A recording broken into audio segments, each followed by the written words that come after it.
All of you good morning నమస్తే నేను మీ రాజశేఖర్. ఇక మార్నింగ్ న్యూస్లోకి వెళ్దాం. ఇక్కడ వార్తలు చూద్దాం. ఇక సుప్రీం ప్రశంస. మొత్తానికి సుప్రీంకోర్టు వంట మనిషి కుమార్తెకు సుప్రీంకోర్టు జడ్జీల సత్కారం జరిగింది. వంట మనిషి ఏది కోర్టులో వంట చేసేటువంటి వంట మనిషి కూతురుకు జడ్జీలు మొత్తానికి ఆశీర్వదించారు. ఎందుకు ఆశీర్వదించారు? హృదయాలను కదిలించే అరుదైన ఘట్టం సుప్రీంకోర్టులో చోటు చేసుకుంది. కోర్టులో వంట మనిషిగా పనిచేస్తున్న అజయ్ కుమార్ సవాల్ అనే వ్యక్తి కుమార్తె యువ న్యాయవాది ప్రజ్ఞ 25కు అమెరికా అంటే 20 సంవత్సరాలు ఉంటుంది. అమెరికాలోని కాలిఫోర్నియా మిషిగన్ యూనివర్సిటీలో ఉపకార వేతనంతో న్యాయశాస్త్రంలో మాస్టర్స్ చేసే అవకాశం వచ్చింది. దీంతో బుధవారం ఉదయం కోర్టు ప్రారంభమయ్యే ముందు జడ్జీల లాంజ్లో సిజేఐ జస్టిస్ డివై చంద్రచూడ్ సహా సుప్రీంకోర్టు న్యాయమూర్తుల అందరూ సమావేశమై కరతాల ధ్వనులతో ప్రజ్ఞను అభినందించారు. ఆమె తల్లిదండ్రులను సన్మానించారు. ఈ సందర్భంగా జస్టిస్ డివై చంద్రచూడ్ మాట్లాడుతూ దేశానికి సేవలు అందించేందుకు మళ్ళా ఈమె తిరిగి రావాలి, ప్రజ్ఞ మళ్ళీ తిరిగి భారత్కు రావాలి, భారత్కు సేవలు అందించాలి అనేటువంటి అనుకుంటూ మొత్తానికి ఆమెను దీవించినటువంటి పరిస్థితి. దీవించిన ఎవరంటే సిజేఐ జస్టిస్ డివై చంద్రచూడ్ ఆశీస్సులు తీసుకున్నటువంటి ప్రజ్ఞ. చిత్రంలో న్యాయమూర్తులు జస్టిస్ ఇక్కడ చూస్తున్నాం కదా, డివై చంద్రచూడ్,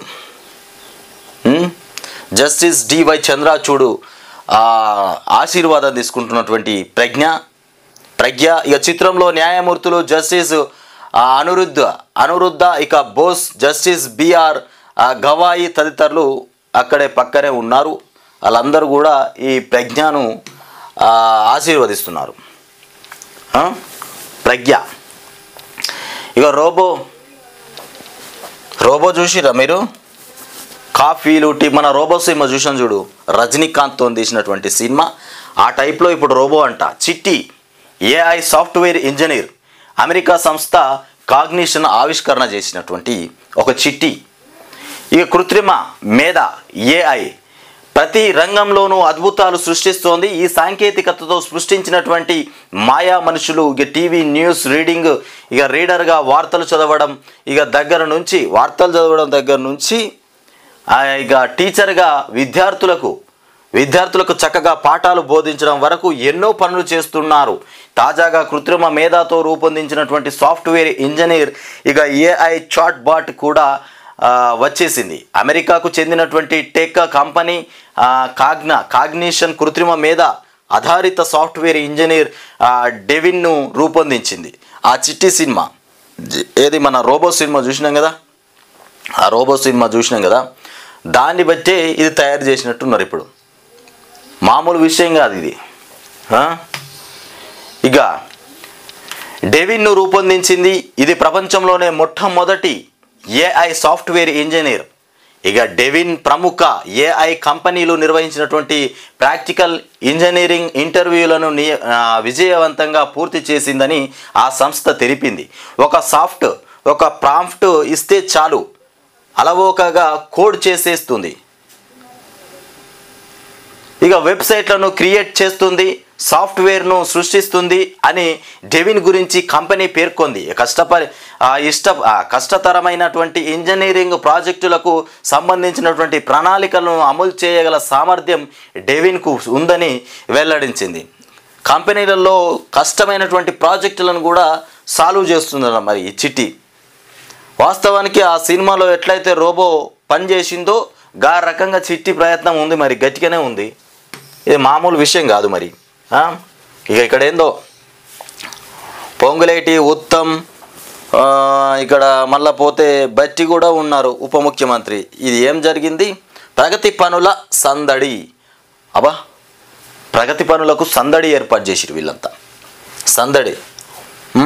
ఎన్నికల కోడ్ అమలులోకి రాకముందే శ్రీకారం. వివిధ జిల్లాల్లో భారీగా అభివృద్ధి పనులకు శంకుస్థాపనలు ప్రారంభోత్సవాలు చేసిన మంత్రులు. శంకుస్థాపనలు ప్రారంభోత్సవాలు ఇవన్నీ ఎన్నికల కోసమే, ఎంపీ ఎన్నికల కోసమే. ప్రజలను మాయం చేసిర్రు, మళ్ళా కూడా మాయమే చేస్తుర్రు. మోసం చేసిర్రు, మళ్ళా మోసమే చేస్తుర్రు. ఈ మోసాన్ని పసిగట్టకపోతే పూర్తిగా అంధకారంలోకి పోతారు. వీళ్ళు చేసే కథలు ఎన్నికలను దృష్టిలో పెట్టుకొని ఇప్పుడు ఈ శంకుస్థాపనలు, ప్రారంభోత్సవాలు. ఎంపీ ఎలక్షన్ల ముందు కూడా అనేక హామీలు ఇచ్చిర్రు. 100 రోజులంటే 100 రోజులలో మేము పూర్తి చేస్తామని చెప్పిర్రు. అన్ని బుడ్డ హామీలు. ఆర్థికంగా దానికి డబ్బులు ఎక్కువ పెట్టాల్సినటువంటి హామీలు కాదవి, చిన్న హామీలు. వాటిని అమలు చేస్తున్నామని చెప్తుండ్రు. ఇంతవరకు ఏం కాలే. ఓ 4 గ్యారెంటీలు అయిపోయినాయి అన్నారు, ఇంకో 2 అమలు చేయాలన్నారు, గృహలక్ష్మి అన్నారు. ఇవన్నీ ఎప్పుడు వస్తాయి ప్రజలకు అందుబాటులోకి? ఎన్నికల ముందు ప్రారంభోత్సవాలు జరుగుతున్నాయి. అవన్నీ ఇప్పుడు వాటన్నిటికీ రూట్ క్లియర్ ఇప్పుడు ఉంటుందా? ఎన్నికల కోడే వస్తుంది. ఏం జరుగుతాయి ఇంకా? ఆ తర్వాత ఇచ్చేదేందో సచ్చేదేందో అర్థం కాని పరిస్థితి రాష్ట్ర ప్రజలకి. కేసీఆర్ ఆలోచించిన ఆలోచనలు మీకు తెలియట్లే. కేసీఆర్ ఏ విధంగా ఆలోచించిండు, ఏం చేద్దామనుకున్నాడు, తను కష్టపడి తీసుకొచ్చినటువంటి తెలంగాణను తనే చేతులారా ఖరాబ్ చేసుకుంటాడా? కానీ తన ఆలోచనలు చాలా దూరంగా ఉండేవి, ఉన్నాయి కూడా. కానీ వాటిని ఎవరు పసిగట్టలే. ఏం చేస్తాడని ఎవరు ఆలోచించలే. తను కూడా బయటకు చెప్పలే. అట్లా ఇక ఎన్నికల కోడ్ అమలులోకి రాకముందే శ్రీకారాలు చుడతారు ఇప్పుడు. ఇక వైరాలో 100 కోట్లతో చేపట్టనున్నటువంటి ఎన్ఎస్పి అనుసంధాన కాలువ పనులకు శంకుస్థాపన చేస్తున్న ఉప ముఖ్యమంత్రి బట్టి విక్రమార్క.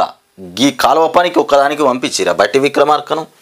ఇంత ఎన్నికల ముందు మళ్ళా తీసి పక్కకు పెడితే ఇదేటో కథ వేరే జరుగుతుంది అని భయానికి మళ్ళీ బట్టిని ముంగట పెట్టిరు.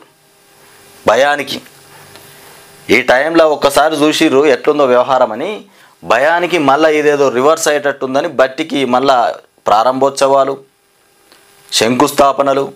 ఇప్పుడు బట్టికి అప్ప చెప్తురు. మళ్ళా ఇది తిరిగి రేవంత్ రెడ్డి మొహం మీద కొడుతుందని, ముఖ్యమంత్రి రేవంత్ రెడ్డి మొహంకే కొడుతుంది ఇది దెబ్బ. బట్టిని ముట్టుకున్నా ఇప్పుడు తనకు ప్రాబ్లమే. అందుకే తనని ఏమనకుండా మళ్ళీ శంకుస్థాపన ప్రారంభోత్సవాలు అక్కడ నిలబెట్టిండు. ప్రజలు చూస్తే బట్టికి మస్తు పనులప్ప చెప్తాడు, బట్టికి గౌరవం మంచిగానే దక్కింది, మంచిగానే చూసుకుంటుండు అన్నట్టుగా. ఇక చిత్రంలో తుమ్మల నాగేశ్వరరావు, రామ్దాస్ నాయక్, ఉత్తమ్ కుమార్ రెడ్డి, మట్ట రాగమయ్యి, ఇక పొంగులేటి శ్రీనివాస్ రెడ్డి, మొత్తానికి ఇక వీళ్ళందరూ కలిసిర్రు. నిన్న ప్రగతి పనుల సందడి ప్రారంభోత్సవాలు. వివిధ జిల్లాల్లో భారీగా అభివృద్ధి శంకుస్థాపనలు ప్రారంభోత్సవాలు చేసినటువంటి మంత్రులు వివిధ జిల్లాలలో. ఇక లోక్సభ ఎన్నికల నగార మోగనున్న నేపథ్యంలో కోడ్ అమల్లోకి రాకముందే ప్రారంభోత్సవాలు, శంకుస్థాపనలతో పాటు ఇక ఇతర అభివృద్ధి కార్యక్రమాలను ప్రభుత్వం ముమ్మరం చేసింది. ఇక ఓవైపు ముఖ్యమంత్రి రేవంత్ రెడ్డి పలు పథకాల కార్యక్రమాలకు ఇప్పటికే ప్రారంభించగా, మరోవైపు ఉప ముఖ్యమంత్రి బట్టి విక్రమార్క ఇక మంత్రులు జిల్లాలో విస్తృతంగా పర్యటిస్తూ కార్యక్రమాల్లో పాల్గొంటున్నారు. బుధవారం ఒక్కరోజే దాదాపు 500 కోట్ల విలువ చేసేటువంటి పనులకు వారు శంకుస్థాపనలు చేసిర్రు. 500 కోట్లకు విలువ చేసేటువంటి ఆ పనులకు శంకుస్థాపనలు చేసిరట ఒక్కరోజే. అభివృద్ధి పనులవే. ఉప ముఖ్యమంత్రి బట్టి విక్రమార్క బుధవారం హెలికాప్టర్లో నారాయణపేట జిల్లాకు వెళ్ళి సంగబండ జలాశయాన్ని పరిశీలించారు. అనంతరం సభలో ప్రసంగించారు. ఆ తర్వాత సూర్యాపేట జిల్లా కోదాడ మండలంలో 47.54 కోట్లతో రెడ్లకుంట ఎత్తిపోతలకు మంత్రి ఉత్తమ్ కుమార్ రెడ్డితో కలిసి శంకుస్థాపన పని చేశారు. ఇక గౌరవం ఇచ్చారు. ఇప్పుడు హెలికాప్టర్లు ఎక్కి పెట్టిరు. ఇక నేను మొన్న చిన్నపీటేసి కింద కూర్చొని పెట్టినాం అన్నాం కదా, దానికోసం ఇవాళ హెలికాప్టర్ ఎక్కిచ్చారు అన్నట్టు. ఈ కథ మంచిగానే ఉన్నది. ఇది ప్రజలు అర్థం చేసుకోవాలి. మన చిన్నపీట మీద కూర్చుని పెట్టిర్రు, ప్రజలకు డౌట్ రావద్దు. చిన్నపీట మీద కూర్చుని పెడితే అరే నీ అమ్మ గింత అవమానించిరేంది, బట్టి విక్రమార్కను మొత్తం చిన్న చూపు చూసిరేంది, ఇట్లా అనుమానాలు రావద్దని ఇవాళ హెలికాప్టర్ మీద పంపించి ప్రారంభోత్సవాలకు బట్టి విక్రమార్కను ముంగట పెట్టిర్రు. ఎన్ని మోసాలు చేసినా, ఎన్ని కథలు పడ్డా ప్రజలు గుర్తిస్తూనే ఉంటారు. ఇక ఆరూరి అటు ఇటు, ఈ ఆరూరు పరిస్థితి అటు ఇటు అవుతుందట. ఆరూరు కూడా మంచిగా అనిపిస్తుంది. ఆయన ఫేమ్ అవుతాండి ఇంకా నన్ను గుంజుకపోతురని. ఆరూరి రమేష్ను ఇంటి నుంచి చేయి పట్టుకొని తీసుకెళ్తున్న ఎర్రబెల్లి దయాకర్ రావు ఇక బలవంతంగా తీసుకుపోయినటువంటి భారాస నేతలు, అడ్డుకున్న రమేష్ మద్దతుదారులు, ఇక భాజపా నాయకులు, గులాబీ పార్టీలోనే కొనసాగుతానన్న వర్ధన్నపేట మాజీ ఎమ్మెల్యే. ఇక వర్ధన్నపేట మాజీ శాసనసభ్యుడు, వరంగల్ జిల్లా బారాస అధ్యక్షుడు ఆరూరి రమేష్ ఇంటి వద్ద బుధవారం నాటకీయ పరిణామాలు చోటు చేసుకున్నాయి. ఎందుకు ఈ నాటకీయ పరిణామాలు చోటు చేసుకున్నాయి? మరి ఈయన అటుపోతా ఇటుపోతా అంటే వీళ్ళు గుంజుకపోవడం ఏంది? అంటే ఈయన ఆడుతున్న నాటకమా, నిజంగానే జరుగుతుందా? వాళ్ళకు కూడా చెప్పిండా? ఆయన భాజపాలో చేరేందుకు సిద్ధపడ్డారని, ఈ కిషన్ రెడ్డితో పాటు ఆ పార్టీ ముఖ్య నేతలను హైదరాబాద్లో కలిశారని మంగళవారం విస్తృతంగా ప్రచారం జరిగింది. దీంతో ఆరూరి బుధవారం ఉదయం ఇక 10ంటికి హనుమకొండలోని తన నివాసంలో ఈ అంశాలపైన స్పష్టత ఇచ్చేందుకు ఇక విలేకరుల సమావేశం ఏర్పాటు చేసిండ్రు. ఆల్రెడీ ఈయన ఏం చేసిందట, బీజేపీలో కూడా ఇంటిమేషన్ ఇచ్చిండట. కిషన్ రెడ్డితోని కొంతమంది బీజేపీ నాయకులతో టచ్లో ఉన్నాడట. నేను బీజేపీకి వస్తాను. ఈ ఆరూరు రమేష్ చేసినటువంటి ఈ కథలే ఇవాళ గుంజుకోపోవడం అటు ఇటు జరిగింది. మీడియాలో ఫేమ్ అయిపోయింది. ఇవాళ గుంజుకోపోవడం, ఆరూరు రమేష్ను ఇటు బీఆర్ఎస్ వాళ్ళు గుంజుడు, అటు బీజేపీ వాళ్ళు గుంజుడు, ఇట్లా జరిగింది అన్నట్టు. మరి ఫస్ట్ ఈయన చెప్పిన కథనే కదా, బీజేపీలో నేను చేరుతానని ఆ కిషన్ రెడ్డితోని మాట్లాడుకున్నాడట. మాట్లాడుకున్నాక గిట్లా గుంజుకపోరా? మరి మరో 4 బారాస అభ్యర్థుల ఖరారు. ఇంకా 4 అభ్యర్థులు ఖరారు అయిపోయారు. ఇక జహీరాబాద్లో గాలి అనిల్ కుమార్, బారాసాలో ఇంకా 4 అభ్యర్థులు వచ్చేసిరు. ఇక నిజామాబాద్లో బాజిరెడ్డి గోవర్ధన్, ఇక వరంగల్లో కడియం కావ్య, కాసాని జ్ఞానేశ్వర్ ఇతన్ని చేవెళ్ళలో నిలబెట్టారు. మరి వీళ్ళందరికీ మరి ఓట్లు పడతాయా? ఇప్పుడు వీళ్ళ సింపతి, వీళ్ళ మొహం చూసి ఓట్లు పడాలన్నా, కేసీఆర్ను చూసి ఓట్లు పడాలన్నా అర్థం కానటువంటి పరిస్థితి. టికెట్లు అయితే పంచుకుంటూ పోతుండ్రు. ఏం జరుగుద్దో. ఇక ప్రణీత్ రావుకు రిమాండ్. ఈ ప్రణీత్ రావు కథ రోజు మనం చూస్తూనే ఉన్నాం. అంతకుముందు సుదీర్ఘంగా విచారించిన పోలీసులు ఇక ఆధారాల ధ్వంసం సొంత నిర్ణయమా, ఎవరైనా ఆదేశించారా అని ఆరా తీస్తున్నారు. వాస్తవానికి మరి ఆధారాలు ధ్వంసం చేయడం అంటే సొంత నిర్ణయమైనా కావాలి. సొంత నిర్ణయం అంత అవసరం లేదు. ఎవడో నాశనం అవుతుందంటే ఈ రోజుల్లో పట్టించుకుంటాడు ఎవ్వరు లేడు. మరి అది తన సొంత నిర్ణయమే ఇంకోరైనా చేసిరా అనేది అయితే తెలవాలి. ఇక తెలంగాణ నిఘా విభాగంలోని స్పెషల్ ఇంటెలిజెన్స్ బ్రాంచ్ ఇక SIBలో ఆధారాల ధ్వంసం కేసులో ప్రధాన నిందితుడు సస్పెండ్ అయినటువంటి DSP ప్రణీత్ రావుకు న్యాయమూర్తి 14 రోజుల రిమాండ్ విధించారు. బుధవారం రాత్రి ఇక కోంపల్లిలోని నాంపల్లి కోర్టు న్యాయమూర్తి ఇంట్లో అతడిని హాజరుపరిచారు. న్యాయమూర్తి 14 రోజులు రిమాండ్ విధించడంతో ప్రణీత్ రావుకు ఇక చంచల్గూడ జైలుకు తరలించారు. అంతకుముందు మంగళవారం రాత్రి సిరిసిల్లాలోని ఇంటి నుంచి ప్రణీత్ రావును అదుపులోకి తీసుకున్న పోలీసులు రాత్రి సమయంలో సిరిసిల్ల తన నివాసం రాత్రి సమయంలో హైదరాబాద్కు తరలించారు. బుధవారం సాయంత్రం వరకు సుదీర్ఘంగా విచారించారు. కేసు నమోదు చేసింది పంజాగుట్ట పోలీసులే. ఇక ఆయన సున్నితమైనటువంటి అంశం కావడంతో విచారణకు ప్రత్యేక బృందాన్ని ఏర్పాటు చేశారు. ఈ బృందం పంజాగుట్ట ఠానాలోనే ప్రణీత్ రావును ఇక పలు ప్రశ్నలు అడిగి వివరాలు రాబట్టింది. ముఖ్యంగా ఆధారాల ధ్వంసానికి గల కారణాల గురించి ఆరా తీసింది. ధ్వంసం ఎందుకు జరిగింది, ఆధారాల్ని ఎందుకు ధ్వంసం చేయాల్సి వచ్చింది, అందుకు ఎవరైనా ఆదేశించారా, సొంత నిర్ణయం మేరకే అలా చేశారా, ఎన్నికల ఫలితాలు వెలువడినటువంటి మరుసటి రోజే ఎందుకు ఆ పని చేయాల్సి వచ్చింది అంటూ పలు ప్రశ్నలు అడిగినట్లు తెలిసింది. ఇక ఇది ఇట్లా ఉంటే ఇది బీజేపీలో కొత్తగా చేరిన వారికి భాజపా పెద్దపీట.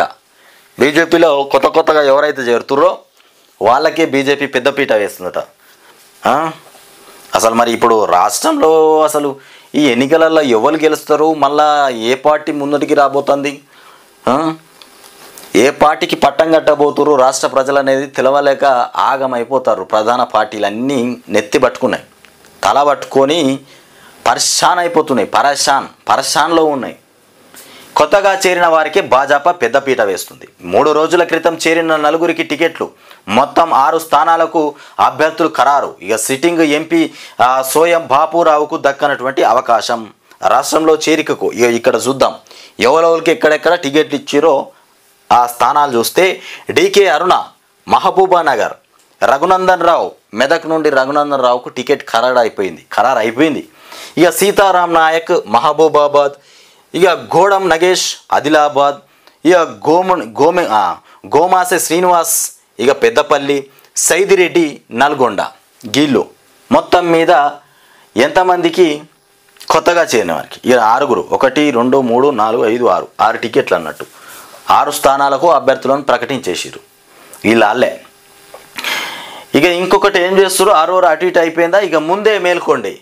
ఏంది ముందే మేల్కోండి, లేదంటే హైదరాబాద్ మరో బెంగుళూరు అవుతుంది.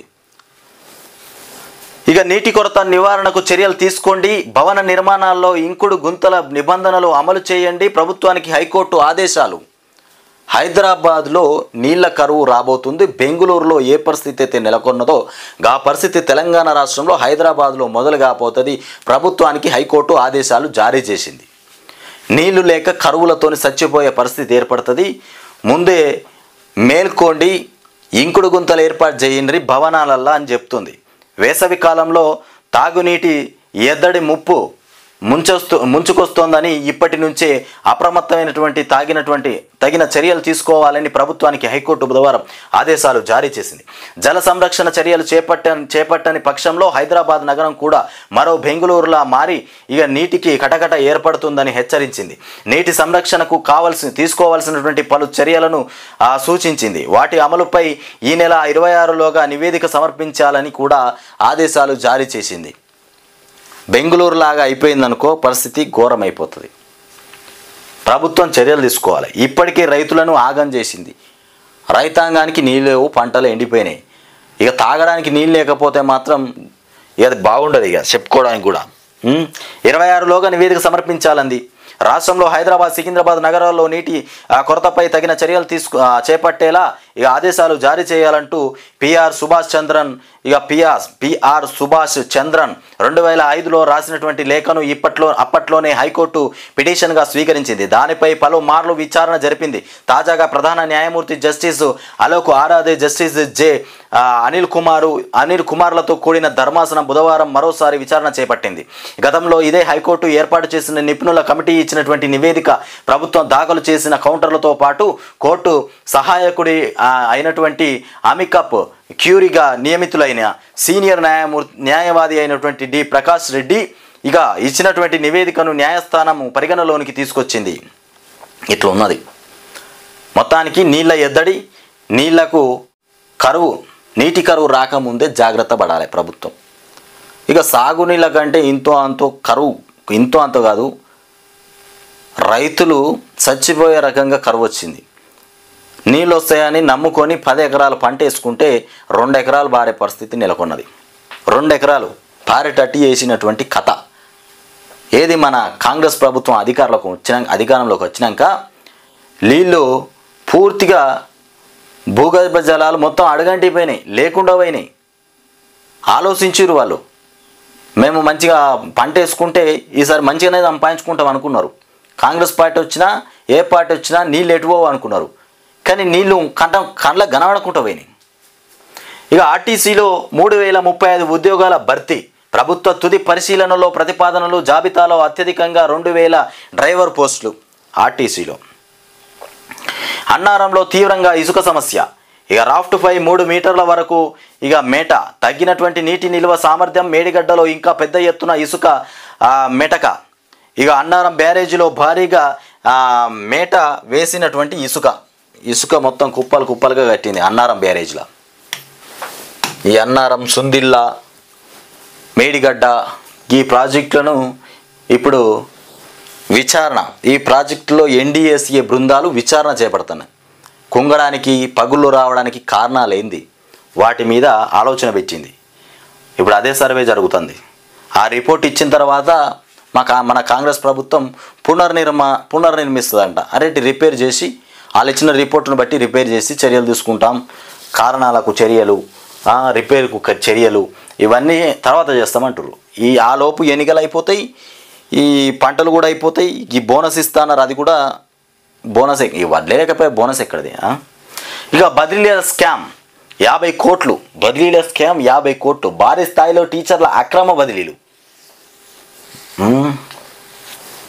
క్షేత్రస్థాయి నుంచి వసూళ్ల ప్రారంభం. మొదటి ప్రజాప్రతినిధుల సిఫారసులు, ఆ తర్వాత స్థాయిలో కదిలినటువంటి ఫైలు. 2 చోట్ల సమర్పించుకున్నటువంటి టీచర్లు, 2 జిల్లాల డిఈఓలపై దౌర్జన్యం. ఇక చివరికి కమిషనరేట్ నుంచి ప్రక్రియ. అక్రమ బదిలీల ఆర్డర్లు విడుదల. అక్రమ బదిలీల ఆర్డర్లు విడుదలైనాయట. ఇక లారీ ఇసుక 40,000. ఏది ఇప్పుడు 40,000. 40,000 అంటే ఇల్లు కట్టుకుంటాడా? ఇక లారీ ఇసుక. బంగారంతో పోటీ పడటమా? హైకోర్టు విస్మయం. కింత ఘోరమేంది? రాష్ట్రంలో 5 ఎకరాల్లో అనుమతి పొంది 50 ఎకరాల్లో తవ్వకాలు. ఇది ఘోరమే. ఇది ప్రజాప్రతినిధుల అండ లేకపోతే ఈ కథలు జరిగాయి. 5 ఎకరాలలో అనుమతి తీసుకొని 50 ఎకరాల తవ్వకాలు జరుపుతారట. ఇదేందో మరి. రాష్ట్ర ప్రభుత్వం ఏం చేస్తోంది?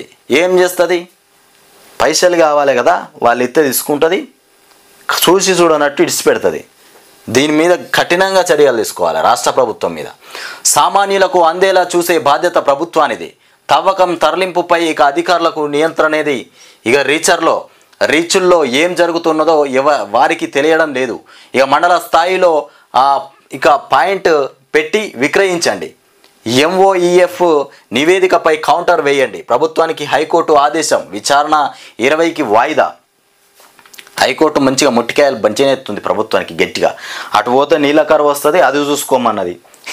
ఇటు వస్తే ఇసుక 5 ఎకరాల అనుమతిస్తే 50 ఎకరాల ఇసుక తాగుతురట. మరి దీనికి కథ ఏందో? ప్రజలందరికీ అందాలి కదా ఇసుక. అందరికి అందుతనే కదా ఇల్లు కట్టుకుంటారు. ఇంత రేటు పెంచినాక ఎట్లా కట్టుకుంటారు? ఇలా చేయండి. మండల స్థాయిలో ఓ పాయింట్ను ఏర్పాటు చేసి వినియోగదారులకు అందుబాటు ధరలో ఇసుకను విక్రయించాలి. ఇక రిచ్ల నుంచి వాహనాల ద్వారా ఇసుక రవాణా చేసే విషయంలో MOEF మార్గదర్శకాలను తప్పనిసరిగా పాటించాలి. రిచ్లు ఉండే ప్రాంతాల్లో స్థానికులతో కలిసి అధికారులు రవాణా మార్గాలను నిర్ణయిస్తారు. అధికారులు జేబులు నింపుకున్నట్టుగానే ఉంటుంది. ఇప్పుడు నాడు హోదాపైనే ఇక తగాదా.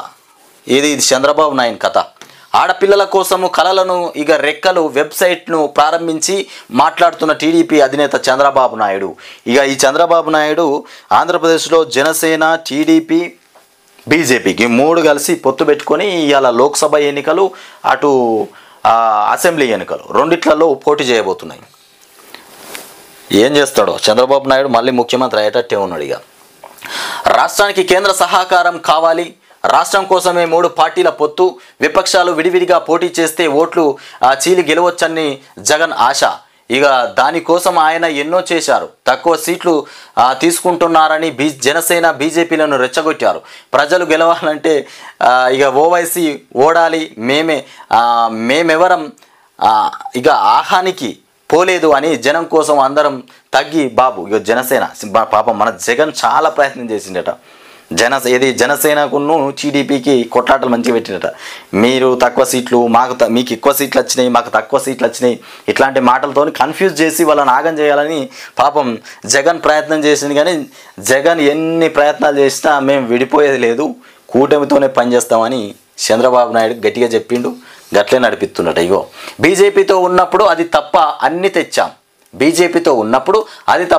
తెచ్చాం. చంద్రబాబు ఏందది? ఆడపిల్లలకు అండ, వారి కళలకు రెక్కలు ఇచ్చే దిశగా అడుగులు. ఇక బ్యాంకు రుణాలకు ప్రభుత్వమే గ్యారంటీ, వడ్డీ కూడా పూర్తిగా మాఫీ. విదేశీ చదువులతో పాటు ఏ కోర్సుకైనా సాయం. వీళ్ళు జారీ చేసే కథలు ఇవి. ఇక మనకు ఆంధ్రప్రదేశ్ గురించి మనకి ఎందుకు కానీ 22,217 5 ఏళ్లలో జారీ చేసిన కొలెక్టోరల్ బాండ్లు. వాటిలో 22,030 బాండ్లను వివిధ రాజకీయ పార్టీలు ఇక నగదు రూపంలోకి మార్చుకున్నాయి. మిగతా సొమ్ము ఇక PM సహాయ నిధికి జమ. సుప్రీంకోర్టుకు ఇచ్చినటువంటి అఫిడవిట్లో SBA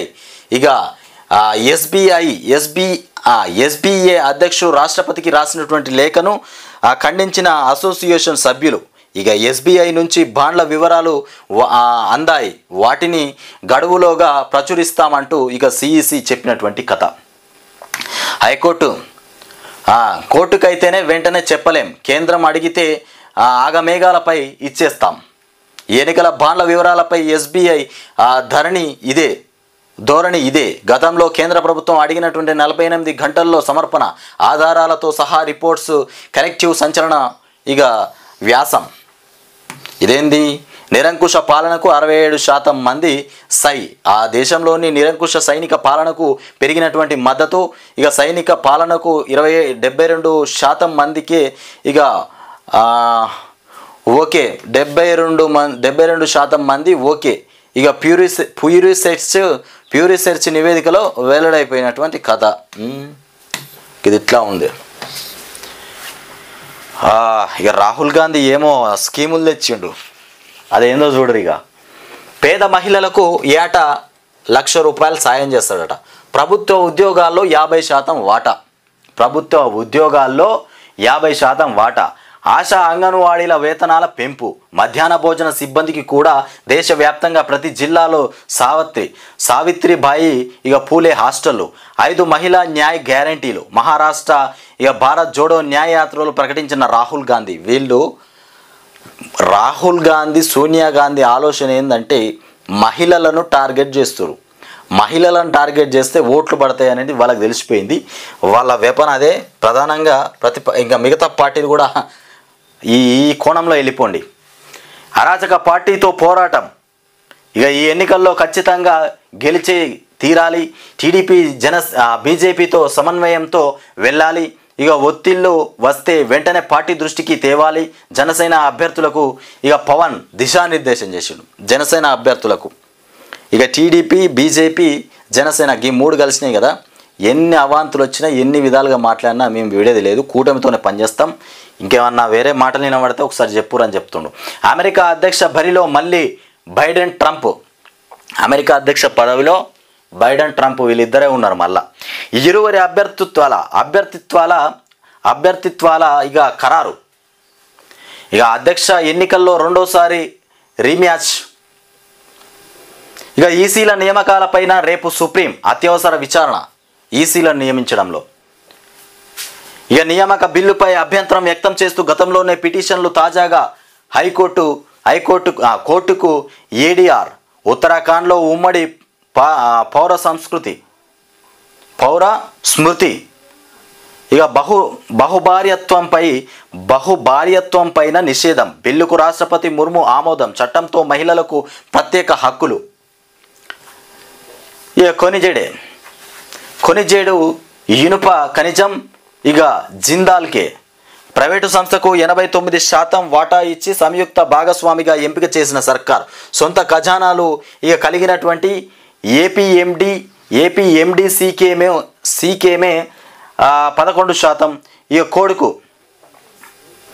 కోడుకు ముందే హడావుడిగా టెండరు ప్రక్రియ పూర్తి.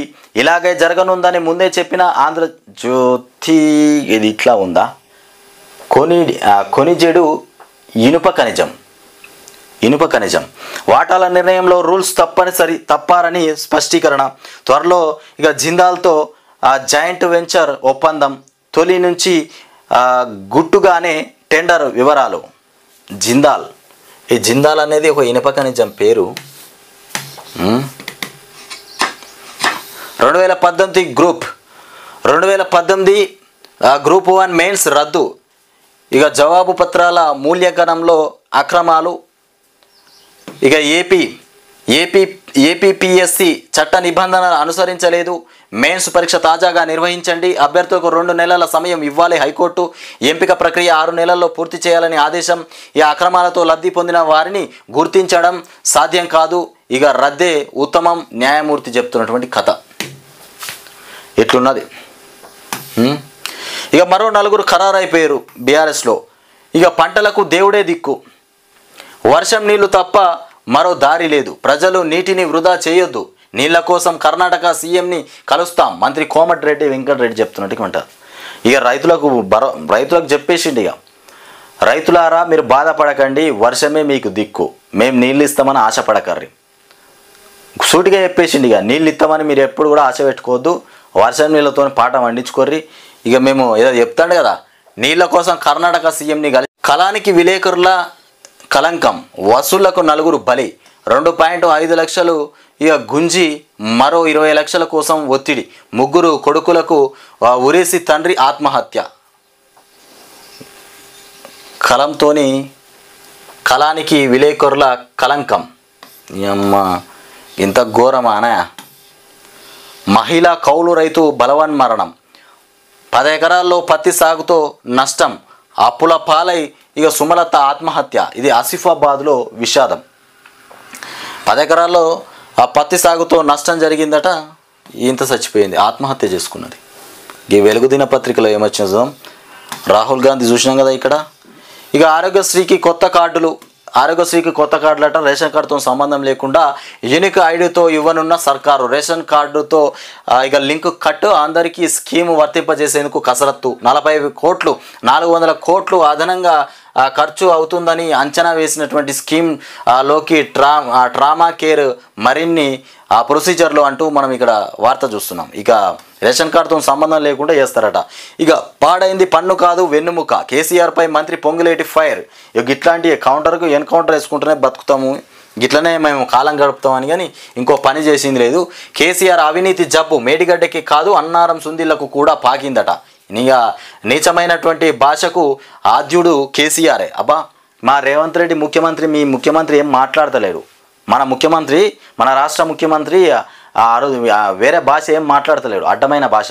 పేగులు తీసి మెడలేసుకుంటాం, మానవ బాంబులు అవుతాం, లాగులో తొండలు జొరగొడదాం, గివ్వా సంస్కారం లేని మాటలు. గీ మాటలు ఏం బాగానే ఉన్నాయా? అడ్డమైన మాటలు. గివిటికి ఏం కాదు, మాట్లాడవచ్చు అన్నట్టు. నీళ్ళ కరువుపై మేలుకోండి, బెంగళూరు పరిస్థితి ఇక్కడ రానివ్వద్దు. ఇక ప్రభుత్వ అధికారులకు హైకోర్టు హెచ్చరిక. తెస్తారు వీళ్ళు. బెంగళూరు పరిస్థితి కాకపోతే పూర్తిగా మన ఏది ఎడారు ప్రాంతాలు ఉంటే చూడు, గట్లాంటి రోజులు కూడా వీళ్ళు తెస్తారు. వీళ్ళతో అవుతుంది. వాళ్ళు తలుసుకున్నదే అందుకు కాంగ్రెస్ పార్టీ వాళ్ళు. ఇక ఫోన్ ట్యాపింగ్పై సిట్. ఇక ఏపీ స్థాయి, ఇక సిపి స్థాయి అధికారిని చీఫ్గా నియమించే యోచనలో ప్రభుత్వం. ఇక ప్రణీత్ రావు విచారణలో బయటపడుతున్నటువంటి గత సర్కార్ అక్రమాలు. 5 జిల్లాల్లో సీక్రెట్ వార్ రూమ్స్. ఇక వరంగల్లోని మాజీ మంత్రి ఆధ్వర్యంలో ఆపరేషన్. ఒకే సామాజిక వర్గానికి చెందినటువంటి 28 మంది పోలీసులతో టీం. ఇక లాగర్ రూమ్ నుంచే వార్ రూమ్స్కు కీలక డేటా. ఫోన్ ట్యాపింగ్పై సిట్ నిర్వహించిరట. మరో 6 స్థానాలు. ఎవరికి టికెట్ ఇస్తే గెలుస్తాం, అభిప్రాయాలు సేకరించిన దీపాదాస్ మున్షి. ఇక రేవంత్ రెడ్డిని పక్కకు పెట్టిరు, ఇప్పుడు దీపాదాస్ మున్షి సేకరిస్తుందట. మరి ఎవరెవరికి టికెట్ ఇవ్వాలి, ఎవరికి టికెట్ ఇస్తే గెలుస్తారు. అందరికి ఇచ్చుకుంటూ పోతే మళ్ళీ ఆగమైపోతాం, చూసుకుంటూ ఇవ్వాలి. ఇప్పుడు ఏదో అయ్యో టికెట్ ఇస్తే మీ అభ్యర్థులను చూసి ఓట్లేసిరు కాదయ్యా. ప్రజలు కేసీఆర్ మీద కొంచెం అంత ఆలోచన, స్థానిక ఎమ్మెల్యే అభ్యర్థుల మీద విచారణ చెందే మొత్తానికి విరక్తి చెందే వాళ్ళు చేసిరు, ఓట్లేసిరు. లేకపోతే ఈయనకు ఓట్లేసి పట్టం కట్టాలనుకోలే. రేపు ఎల్లుండి రాష్ట్రంలో మోదీ పర్యటన. రాష్ట్రంలో ప్రధాని నరేంద్ర మోదీ 2 రోజులు పర్యటించనున్నారు. శుక్రవారం మల్కాజ్గిరిలో రోడ్ షో నిర్వహణకు ఇక బీజేపీ నేతలు ప్లాన్ చేశారు. మొత్తానికి 16న నాగర్ కర్నూలులో మోదీ బహిరంగ సభను ఏర్పాటు చేశారు. ఇక 22,000కు పైగా బాండ్లు జారీ చేసినటువంటి కథ.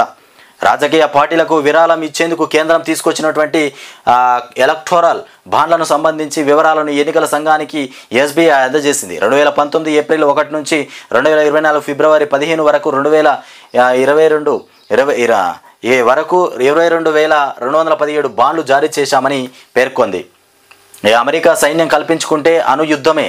ఇక ఉక్రెయిన్కు మద్దతుగా అమెరికా తన సైన్యాన్ని పంపితే అణుయుద్ధం తప్పదని రష్యా అధ్యక్షుడు పుతిన్ పశ్చిమ దేశాలను హెచ్చరించారు. ఇక ఆ కారణంగా ఉక్రెయిన్పై అణ్వాయుధాలు ప్రయోగించారని తాము అనుకోవడం లేదన్నారు. ఇక లోక్సభ ఎన్నికల తర్వాత రాష్ట్రంలో బీజేపీ సర్కార్, లోక్సభ ఎన్నికలు అయిపోయిన తర్వాత రాష్ట్రంలో బీజేపీ సర్కారేనట.